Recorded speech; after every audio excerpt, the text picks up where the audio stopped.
Pernah nggak kamu ngerasain hal ini? Pagi hari, gaji baru masuk.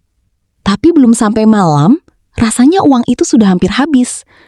Bukan karena kamu boros, bukan juga karena kamu malas, tapi karena uangmu cuma lewat sebentar, lalu langsung pergi untuk cicilan, tagihan, dan berbagai kewajiban yang nggak bisa ditunda.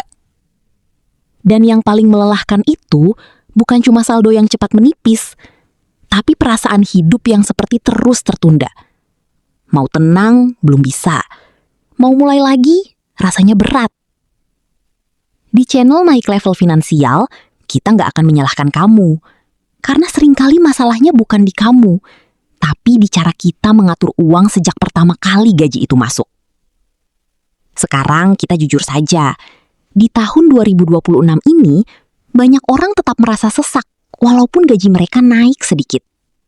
Harga kebutuhan terasa makin menekan, cicilan terus berjalan, bunga pinjaman tetap ada, dan kebutuhan harian tidak bisa ditunda. Angka inflasi mungkin hanya terlihat kecil di data, tapi yang kita rasakan nyata, dompet lebih cepat kosong. Kadang bukan karena kita tidak bisa mengatur uang, tapi karena kita sudah terlalu lama hidup dalam mode bertahan. Dan video ini dibuat bukan untuk menghakimi, tapi untuk membantu kamu pelan-pelan keluar dari tekanan itu. Kesalahan yang paling sering terjadi saat punya utang adalah ini. Begitu gaji masuk, langsung dipakai untuk membayar utang sebanyak mungkin, sampai hampir habis. Kelihatannya bertanggung jawab, kelihatannya benar. Tapi setelah itu, uang untuk hidup tidak cukup. Makan jadi pas-pasan, transportasi terbatas, kebutuhan dasar mulai terganggu. Dan akhirnya, kamu terpaksa meminjam lagi. Siklusnya berulang. Gajian, bayar utang, uang habis, panik, pinjam lagi. Masalahnya bukan karena kamu tidak mau berubah, tapi karena urutannya salah. Membayar utang itu penting, tapi kalau setelah membayar kamu tidak bisa hidup, kamu hanya memindahkan masalah ke waktu berikutnya. Karena itu, langkah pertama setelah gajian bukan langsung melunasi semua utang. Langkah pertama adalah mengamankan hidupmu dulu. Bukan gaya hidup, bukan keinginan, tapi kebutuhan dasar. Pastikan kamu masih bisa makan, berangkat kerja, bayar listrik, isi pulsa penting, dan menjalani hari sampai gajian berikutnya tanpa harus meminjam lagi. Ini bukan berarti kamu mengabaikan utang. Ini berarti kamu sedang menjaga diri supaya tidak jatuh lagi. Pisahkan dulu kebutuhan utama. Makan sederhana, transportasi kerja, listrik, air, kebutuhan anak, obat, gas, pulsa, dan hal-hal yang kalau tidak ada, hidup langsung terganggu. Bedakan dengan jujur, mana kebutuhan hidup dan mana yang hanya kenyamanan. Banyak orang ingin cepat bebas dari utang, tapi lupa bahwa dirinya sendiri juga harus tetap berdiri selama proses itu. Bayangkan kalau gajimu 3 juta. Kamu pakai 2,8 juta untuk bayar utang, lalu hanya tersisa 200.000 untuk hidup 1 bulan. Dari luar terlihat disiplin, tapi kalau uang itu tidak cukup untuk makan dan transportasi, kamu akan kembali meminjam. Dan utang yang tadi dibayar muncul lagi dalam bentuk baru. Itulah kenapa yang kamu butuhkan bukan hanya niat kuat, tapi sistem yang membuatmu tidak jatuh lagi.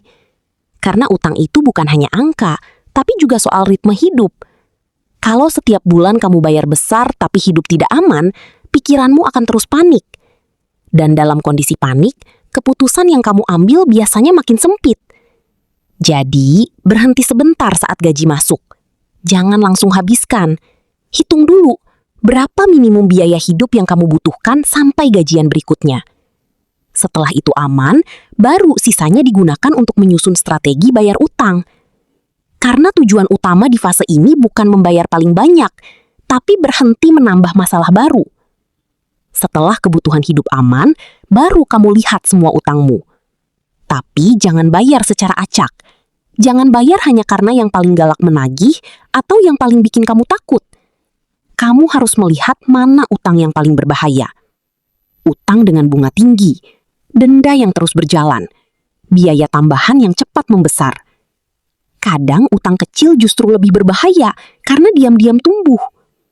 Selain itu, perhatikan utang yang bisa mengganggu hidupmu langsung. Seperti tempat tinggal, kendaraan untuk kerja, listrik, atau hal yang kalau berhenti, hidupmu makin sulit. Urutkan berdasarkan dampaknya, bukan berdasarkan rasa panik. Kalau bingung, tulis semua utangmu.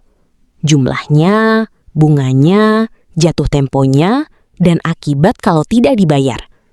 Dengan begitu, kamu mulai punya arah, bukan sekedar takut. Setelah itu, langkah penting berikutnya adalah menutup kebocoran kecil.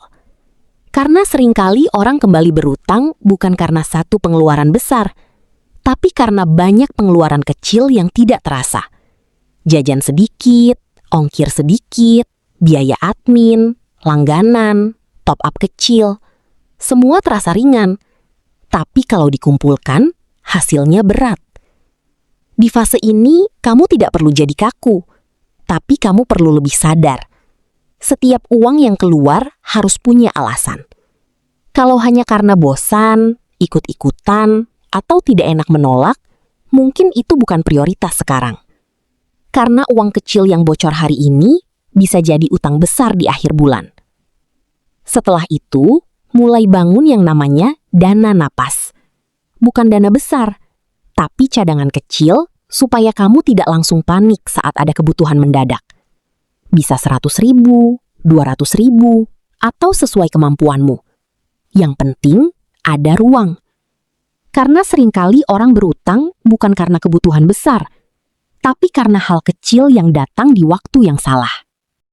Ban bocor, gas habis, anak sakit, pulsa habis. Tanpa dana napas, semua itu berubah jadi utang baru. Dan siklusnya berulang lagi. Kalau kamu merasa tidak sanggup membayar semuanya sekaligus, jangan diam. Mulai komunikasi. Hubungi pihak yang kamu utangi. Jelaskan kondisimu dengan jujur. Minta keringanan. Minta jadwal ulang.